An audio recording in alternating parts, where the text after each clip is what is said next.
Hi! మనమైతే ఇప్పుడు 'Bharati 2' review మాట్లాడుకుంటున్నామండి. మరి సినిమా ఎలా ఉంది? మనల్ని మెప్పించిందా? మరి ఎలా ఉంది సినిమా అని ఒకసారి మాట్లాడుకుంటే, సినిమా అయితే పర్లేదనిపించింది. మరీ తీసేయలేం గానీ పర్లేదు. కానీ 'శంకర్' మార్క్ తగ్గట్టయితే కొంచెం బ్రిలియంట్ సీన్స్ గానీ, ఇవి ఎక్కువ కనిపించవు మనకు. 1, 2 సీన్‌లు తప్ప మనకి పెద్దగా అబ్బో! అనిపించే సీన్‌లేం ఉండవు. కాకపోతే కొంచెం ల్యాగ్ అనిపించింది. 'శంకర్' సినిమాలో ఉన్నప్పటికీ బోర్ అయితే కొట్టదు. కానీ కొన్ని సీన్‌లయితే బోర్ కొట్టినయి, ల్యాగ్ అనిపించినియి ఎక్కువ. ఆ సీన్స్‌ను కట్ చేసుంటే బాగుండనిపించింది. ఓవరాల్‌గా అయితే సినిమాలో ప్లాట్ అయితే బాగానే ఉంది. ఎందుకంటే ఇప్పుడు జరుగుతున్న సమాజంలో కొత్త ప్లాట్ అయితే తీసుకున్నారు.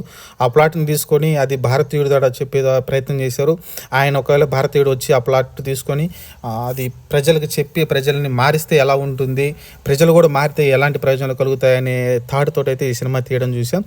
ఓవరాల్‌గా మంచి విషయం. అది మరి జరిగితే బాగానే ఉంటుంది. అంతలకల్లా దేశంలో ఎక్కడ జరిగినా బాగానే ఉంటుంది కాబట్టి మరి చూడాలి. అది అలా జరగాలని కోరుకుందాం.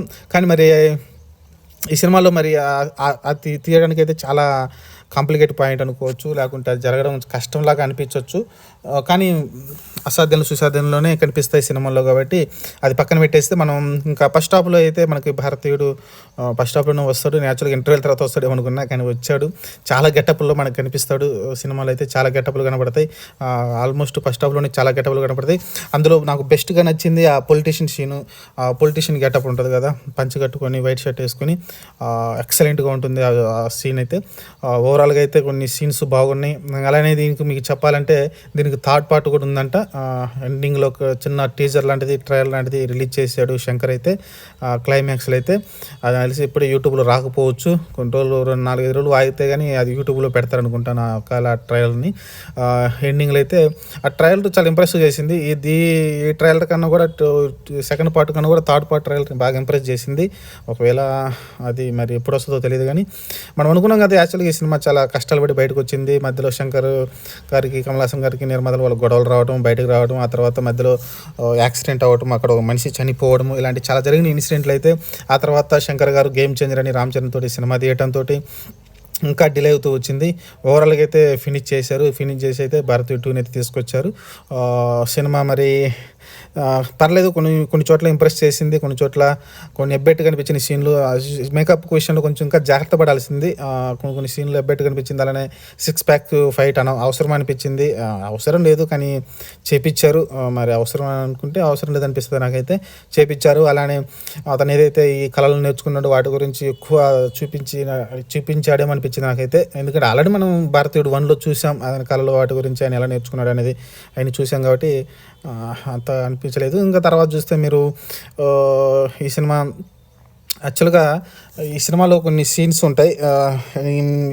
చాలా బోరింగ్ అనిపిస్తాయి కూడా కొన్ని సీన్‌లు అయితే చాలా లాగ్ అనిపిస్తది, బోరింగ్ అనిపిస్తది. అయి ఎత్తేస్తే బాగుండేది. కొంచెం గ్రిప్పింగ్‌గా స్క్రీన్ ప్లేని, స్టోరీని ముందుకు తీసుకెళ్తే బాగుండనిపించింది. శంకర్ మార్క్ అక్కడ మిస్ అనిపించింది. ఏఆర్ రెహమాన్ మ్యూజిక్ వచ్చేసి కొన్ని చోట్ల బాగుంది, కొన్ని చోట్ల బాగాలేదు. అంతగా ఇంప్రెస్ ఏం లేదు. కొన్ని సీన్స్ మటుకు బాగా కొట్టాడు తప్ప మిగతా చోట్లయితే అంత నార్మల్‌గానే అనిపించింది. పెద్దగా ఇంపాక్ట్ అయితే లేదు. సాంగ్స్ కూడా అంతంత మాత్రంగానే ఉన్నాయి. పెద్ద ఇంపాక్ట్ ఏం కనిపించలేదు నాకైతే. చూడాలి మరి ఈ సినిమా ఎంతవరకు రన్ కొనసాగిస్తుందో. కానీ తెలుగు రాష్ట్రాలు అయితే విపరీతంగా థియేటర్లు అయితే ఇచ్చారు. ఎందుకంటే భారతీయుడు 1 తర్వాత 2 వస్తుంది కాబట్టి చాలామంది ఎక్స్‌పెక్టేషన్స్ ఉంటాయి కాబట్టి ఆ సినిమా చూసిన వాళ్ళు ఖచ్చితంగా ఈ సినిమా చూస్తారు కాబట్టి ఎక్స్‌పెక్టేషన్ అయితే చాలామంది వచ్చారు. అలానే థియేటర్లు కూడా చాలా ఎక్కువ ఇచ్చారు. బుకింగ్స్ కూడా మంచిగానే జరిగినాయి. బుకింగ్స్ కూడా చాలా మంచిగా జరిగినాయి. మరి చూడాలి ఎంతవరకు కలెక్షన్ వస్తుందో. సినిమాలో దమ్ అయితే అంతగా అనిపించలేదు. అక్కడక్కడ కొన్ని ఎమోషన్ సీన్స్ ఉన్నాయి సెకండ్ హాఫ్‌లో కానీ పర్లేదు, కనెక్ట్ అవ్వచ్చు. కానీ ఓవరాల్‌గా చూసుకుంటే భారతీయుడు 1లో కలిగించిన ఇంపాక్టు ఏదో ఫాదర్ అండ్ సన్ మధ్యలో ఉండే ఆ చంపే సీన్ ఎమోషన్స్ కావచ్చు, ఆ ఇంపాక్ట్ కలగలేదని నాకు అనిపించింది సినిమా మొత్తం మీద చూస్తే ఓవరాల్‌గా. మరి చూడాలి ఇంకా సినిమా లాంగ్ రన్‌లో ఎంతవరకు చూస్తుందో. ప్రస్తుతానికైతే Shankar mark of direction fail అయిందనుకోవచ్చు. అంతగా లేదు. నాకైతే ఈ సినిమాలో అంత ఇంప్రెస్ చేయలేదనిపించింది. నాకు తెలిసి వాళ్ళ గొడవలు వాటి వల్ల కాన్సంట్రేషన్ సరిగ్గా లేక సినిమాని ఏదో ముగించినట్టు తెలుస్తుంది నాకైతే.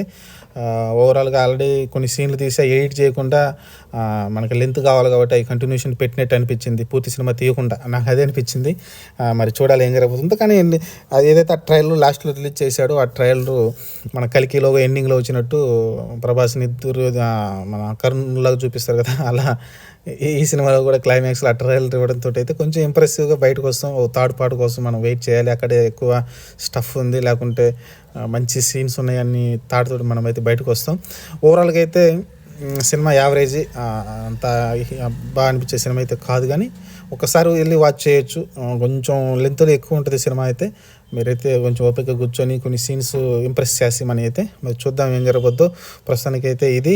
ఇంకా కమల్ హాసన్ గారి యాక్టింగ్ చెప్పనవసరం లేదు, బ్రిలియంట్‌గా ఉంటుంది. అలానే రకుల్ ప్రీత్ గారిది, అలానే కాజల్ గారిది అంత ఇంపార్టెంట్ ఏం కాదు. సిద్ధార్థ్ బాగానే చేశాడు. అలానే బాబీ సింహ వచ్చేసి పోలీస్ క్యారెక్టర్ చేశాడు. ఇంట్రాగేషన్ చేస్తూ ఉంటాడు దీని గురించి, ఈ కేసు సాల్వ్ చేయడానికి. ఓవరాల్గా అతను కూడా ఇంప్రెస్ చేశాడు బాబీ సింహ. కానీ అంత హబ్బా అనిపించే సీన్స్ ఏం లేవు బాబీ సింహ కూడా. సిద్ధార్థ్ పర్లేదు, ఉన్నంతలో బాగానే చేశాడు. ఇంకా ఆ తర్వాత మీరు చూస్తే సినిమా ప్లాట్ ఒకటేనండి. మనం యాక్చువల్గా చెప్పుకున్నాం కదా, గాంధీవాదం, నేతాజీవాదం.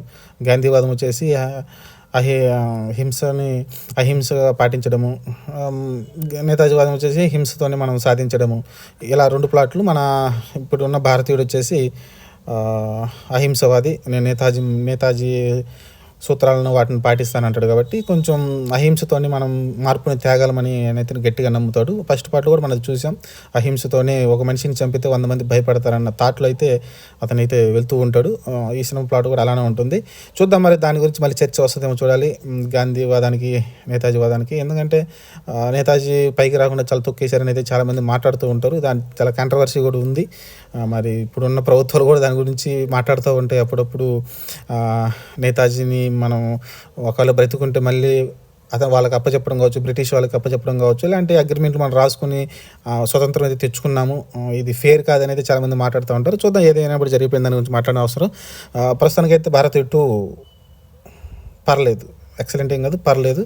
ఒకసారి వెళ్ళి చూడొచ్చు.